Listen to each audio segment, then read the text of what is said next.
This is Chapter 2 of Unveiling the Vanguard, the story of the first females of the Barbados Cadet Corps. I'm Miles Eversley. Thanks for joining us.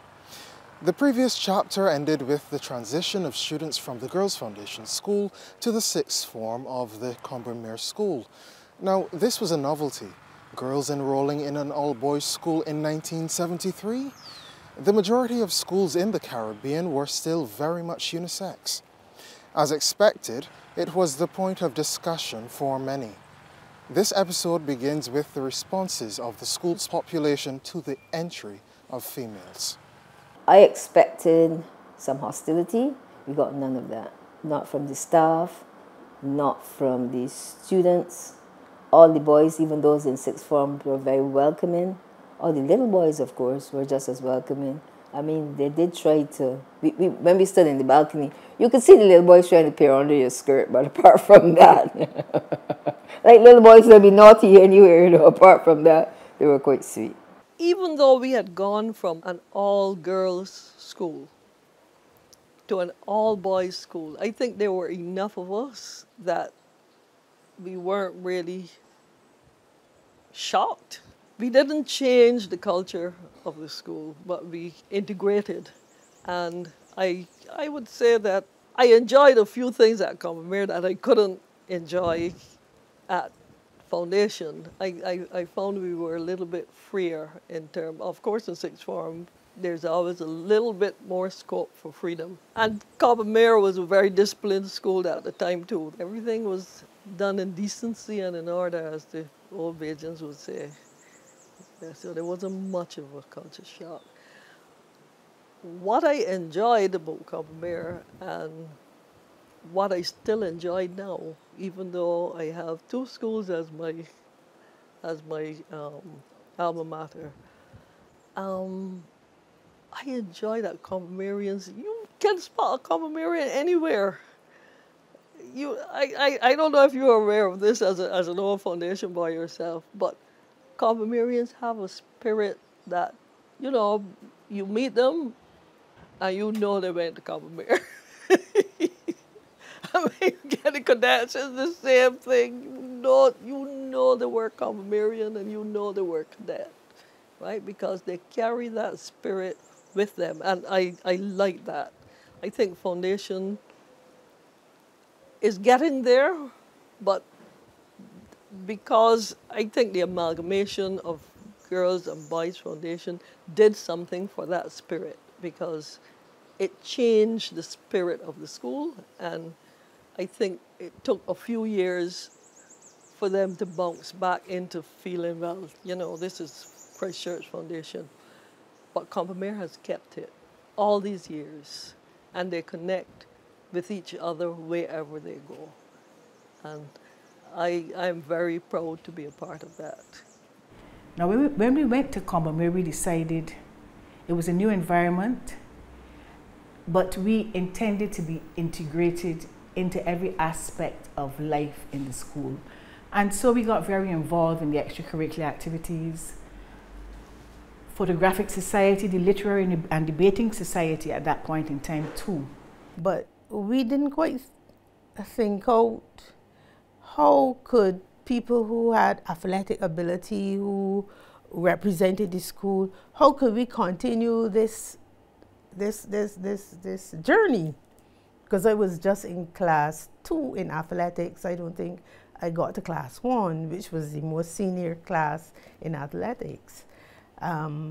How do we continue this journey in athletics? So my sort of like extracurricular activities in terms of athletics and sport came to a dead stop.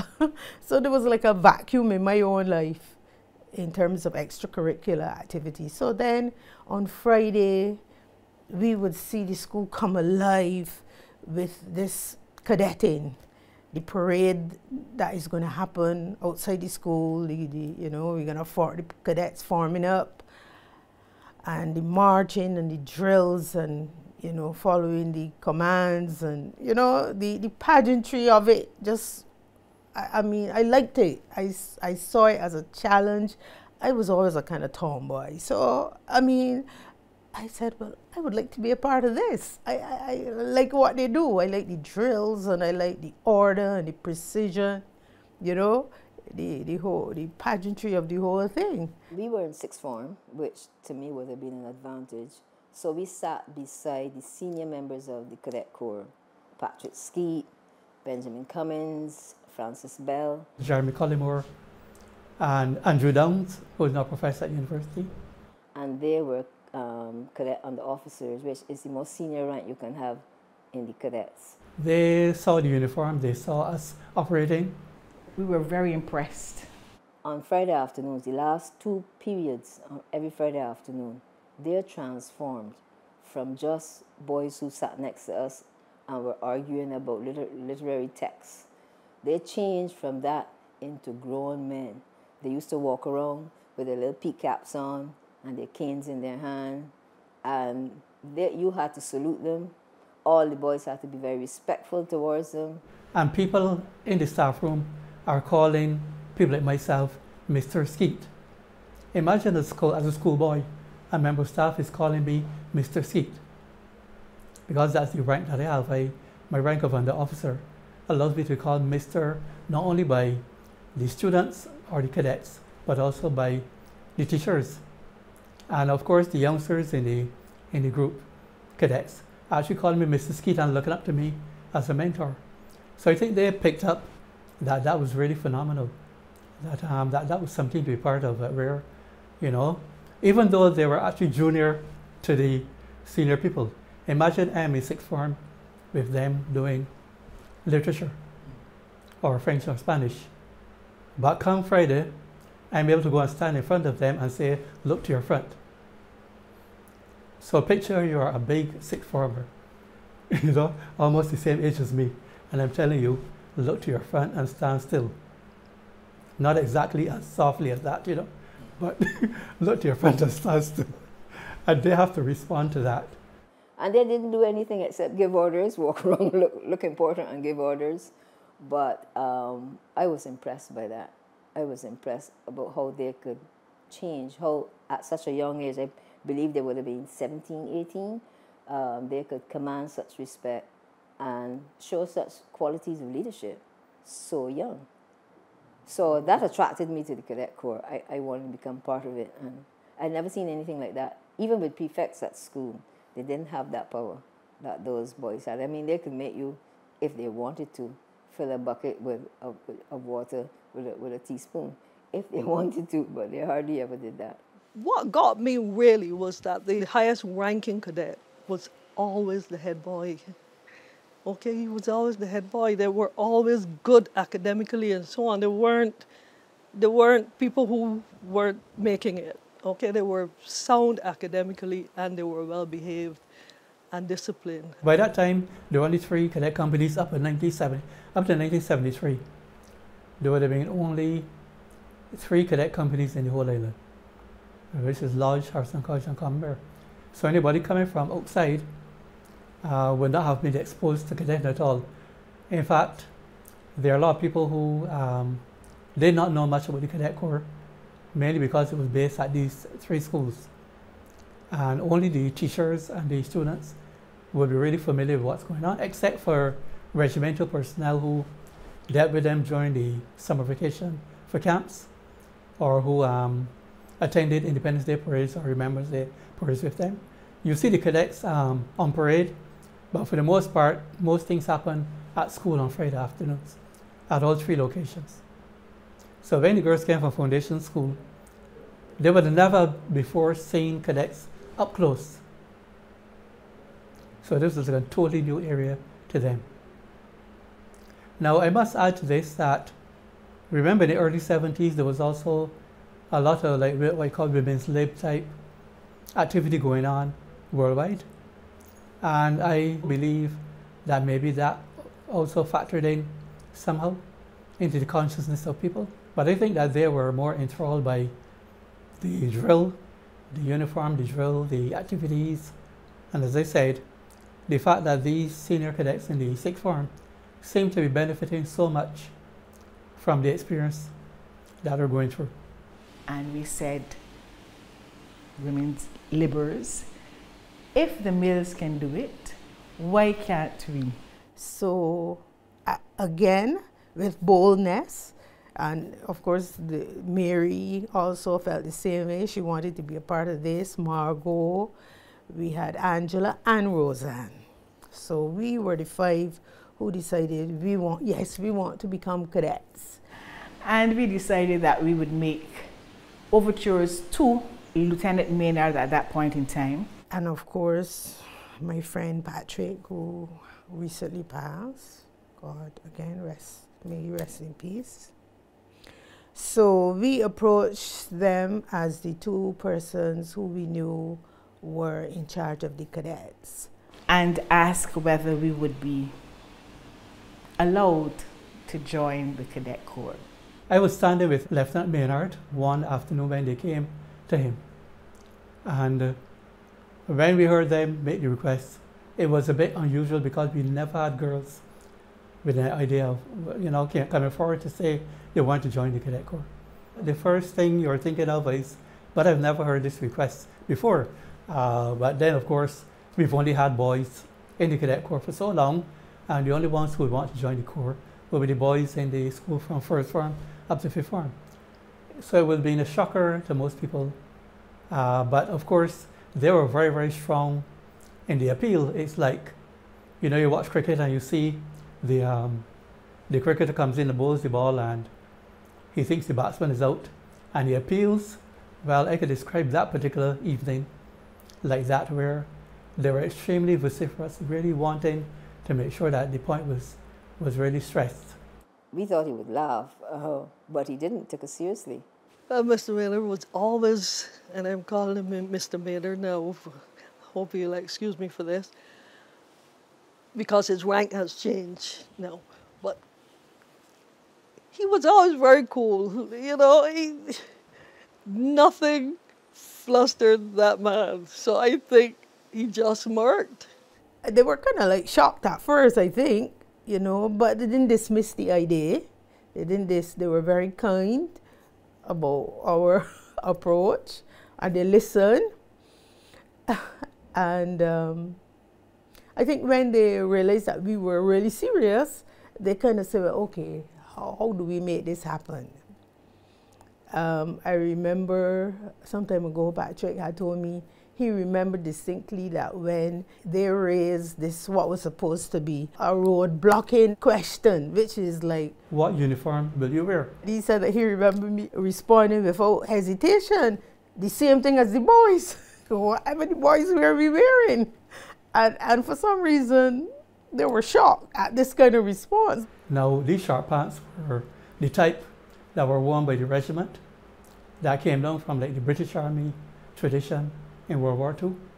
We had khaki shirts and short khaki pants, red belts and so on. And that was what they wore for parade, and then for training they would wear ruffle wear, these green trousers that went down to the ankles, and then you put on these puttees, these green things that go around the boot, because you're going to wear boots that will come right above your ankle, and then you're going to close that opening by putting on this kind of flannel thing around your ankle, holding the pants inside the boot.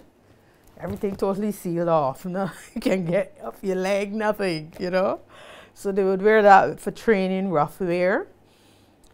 And I saw nothing wrong with wearing these things, but they somehow were shocked. But anyhow, by the time they realized that we were serious, they said, okay, if that's what y'all want to give it a try, we are prepared to accept y'all. But of course, there were protocols that had to be followed. I think they had to make the Barbados Regiment, it was the Barbados Regiment at the time, aware, I suppose because they have some overarching responsibility for military activity, quasi-military activity. So they had to make representation there. Colonel Maynard, or rather Lieutenant Maynard, that was his rank at the time, he went to Colonel Banfield, who was commanding officer of the Barbados Regiment, and he asked him if it's possible for them to join. He arranged for us to meet with Colonel Banfield at that time. And that was the plan. All the girls were, well, 5 of us girls, were gung-ho about joining this cadet corps. Now, between the time we heard that we had to speak to Colonel Banfield and the actual date of the appointment, there were many rumors about the stern character that Colonel Banfield was. Very strict, very harsh, very stern. Oh, he struck the fear of God in all cadets and military persons, you know, so we did not want to take him on at all. But Mary said, okay, I will go. Well, I went and we had an excellent interview. Colonel Banfield was a gentleman of the highest order, and he was really thrilled that we were interested. Now, most things in life tend to go by precedence, but there was no precedence in the Barbados Regiment. There were no women at the time, no soldiers, female soldiers in the regiment. So Colonel Banfield was actually acting and doing something which was totally new in the Barbadian context.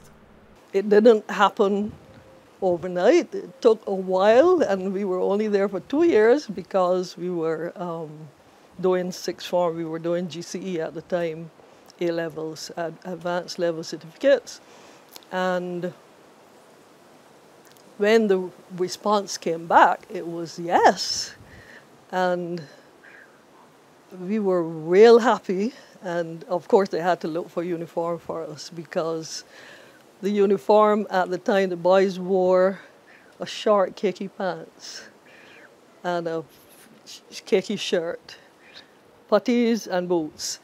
So I don't think anybody wanted the girls to wear the short pants. So they came up with a long khaki pants, but everything else was the same, the beret, the crest of the school and so on. That was like a totally new era for cadetting. When we see females in the Corps now, we tend to think that that always happened, but that's not true. It all started there, and their actual example caused that people have confidence that girls could actually successfully be part of the Cadet Corps. At that point in time, we really did not understand the significance of what we were doing. As I said, we saw the cadets, we saw them on the parade square, we watched the drills, we saw them shooting, we heard about the weekend camps and the route marches and so on. We wanted to be part of that. And so the significance, though, of the fact that we would have been the first 5 female cadets in the region totally escaped us.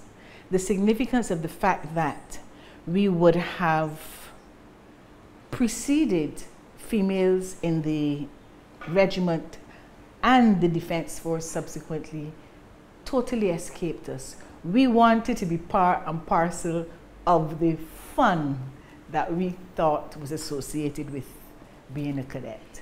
We had to train, you know, we had to train and do a passing out parade just like any other cadet. And as I told you before, what was really encouraging, when we did our passing out parade, it was just the 5 girls. The entire school turned out. There were people looking through all the windows. So every available vantage point was taken up. But it gave you a sense of community, a sense of these people. They cheered us on, wanting you to be part of this. And that was a really wonderful experience. We were, of course, scared of making mistakes on the parade square, but it went very well. The girls had to do the same training as the boys because if you're going to get promotion in the Cadet Corps, you have to do what you call basic training and Army proficiency training, which is set out with exams, and some of them are practical, some are written. The practical ones will be like how to move on the ground and camouflage and concealment, and also involves drill where you have to physically move up and down and do different maneuvers. And the most academic part of it would have been map reading, but even that had a practical component where you had to actually find locations on the ground and match them to locations on the map and so on. And they went through all of those there and did pretty well. In fact, I remember Margot Green would have got 100% in her map reading exam at the basic level. So that the girls were conscious that they had to match up to the boys in these exams. The exam couldn't change because it was the same throw. It was actually written down in a document what they had to do. And the training was leading towards these exams that were done annually. So I would say that the girls handled the drill, they handled the fieldcraft and the other areas, because I think they were determined to make sure that, that they progressed and that they succeeded. And they didn't want any special favors from anybody. And I don't remember anybody saying that they shouldn't have been there because they felt that they were getting it too easy. We went into a hike once, and when the rain came, they just felt the rain pouring down on them just as we did. We all had the rain pouring on us, and they enjoyed that type of situation. And we all survived after the rain. And now when the rain falls, a lot of people run inside, but we had to stay in the rain. And after a while, you on parade and the rain falls, you dry out. The rain comes again, you get wet, you dry out again, and you go home and life continues as per normal. Because you get conditioned to the fact that because the rain is falling, it doesn't stop things from happening. A very important lesson. Rainfall, though incessant, cannot quell the ceaseless march of events. Life persists, unyielding to the weathering elements. These were key principles and values instilled in the young ladies. What about their parents and family members? How did they respond to these young ladies who were now members of a male-dominated organization? Well, you know, I'm a child of parents of the 60s. They never really worried very much about what you did at school. I heard Larry Mears say that the other day on the radio, and that is so true. So long as you turned up, did your homework, and didn't get any detentions or any bad reports, they were fine. So I told my mother, and she really didn't have any particular objection to me joining, so it was not a difficulty. Well, I came from a single parent household, my mom, and she was quite used to me being adventurous, unorthodox, a tomboy. So when I told her, well, I'm joining cadets, she wasn't fazed by it or anything like that, you know. I mean, I was already a girl at a boys' school, one of 10 in a boys' school. So what could be more, you know, adventurous than that, you know? So she never had any problems with it. And of course, all the uniform was issued by the company. She didn't have to pay for uniform or anything like that. I don't know if maybe if she had to pay for the uniform, it might have been a different story, you know. But it was all company issue, so, you know, if you want to do it, well, you know, that's okay. And of course, my siblings, same thing. They knew that the kind of person I was. And so they, let's see what you do, girl. My mother looked at me and she shook her head. But my father said he was fully supportive. He had had a stint in the police/paramilitary organization during World War II in St. Lucia, you know, when we had the policemen from Barbados, right, going there. And so he told me, go right ahead. He had no hesitation. My mother just shook her head as if, you again. I think my mother was in a little bit of disbelief as to why I would want to join this grouping. And then my father was never one for speaking a lot. He would convey how he felt to his wife, and the wife would, you know, come to us. So she was a little bit skeptical. But then, when we were accepted and we were issued with the uniforms, and I came home with this thing. I was a very small person, and even the smallest trouser was too big for me. So he said, I'm going to send it to my tailor and have it adjusted. And I said, wow, that's acceptance. So off I went to the tailor, who measured me up and changed up the uniform so that it could fit me perfectly. And I said, well, he didn't say, yes, I am glad you're going, but he showed it by doing that gesture. And at the time, we lived in St. George. So talk about response. The first day I got on the bus going to Covamere, of course I had to get off the bus and then catch another bus to get to Covamere. When I got on the bus the first morning, that 7 o'clock bus, I can still remember the reaction of the females. I had a little afro at the time, and my little beret on, you couldn't really tell if I were female or male. So I remember this old lady nudging another one and saying, "That's a girl." You know, she said, "That's a girl." And I said, what else is going to happen now?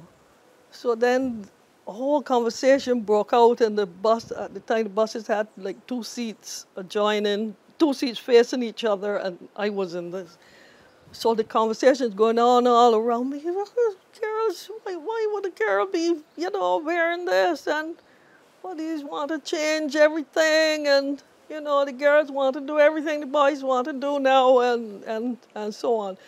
But nobody touched me. They didn't try to tell me anything or anything like that. But when we got to school, the boys were so excited to see us, especially my classmates in the 6th form, because many of them were in the cadet corps. So they were excited. They looked to see if our boots were shiny and so on, because of course they had told us how to prepare the boots, and they fixed what needed fixing, and you know, put on the puttees properly and so on. And they were very excited. So and of course the little boys, I remember David Thompson, the Prime Minister, was in 1st form at Covamere at the time. And they went mad. When we fell in that evening, everybody was out in full force. I think the cadet corps gained some members because of us, because some of them just wanted to be a part of it since we were there, you know, and when we were being trained on evenings, we always had spectators. That is exactly why we have given voice to these, the First Ladies of the Barbados Cadet Corps, so that the true story is told not from second-hand information, but directly from those who came, who saw, and who conquered. The intriguing series continues next week at the same time. This has been Unveiling the Vanguard. I'm Miles Eversley. Thanks for your time.